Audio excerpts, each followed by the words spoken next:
দেখাচ্ছি মহাখালী বাস স্টেশনের একটা দৃশ্য।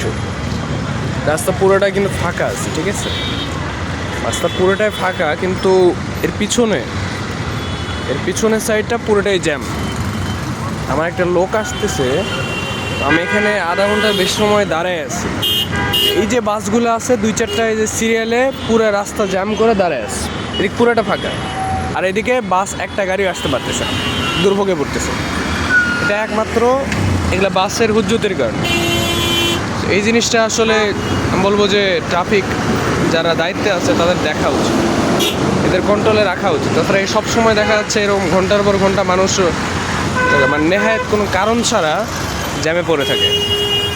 এই যে গাড়িগুলো আধা ঘন্টা এক ঘন্টা পরে যে ছাড়া পাচ্ছে, অথচ এখানে কোনো ব্যবস্থা নাই, জাস্ট কয়েকটা গাড়ির জন্য।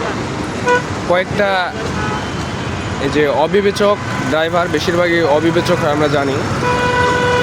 যখন আগেও একজন মুরব্বীকে মেরে দিতে লাগছে, মানে একদম ভিড়ের জায়গায় এমন জোরে টান দিছে, আর একটু জন্য বাকবিতণ্ডায় জড়াইছিল লোকজন। তো আসলে এদের নিয়মকানুনের মধ্যে আনা দরকার, খুবই দরকার।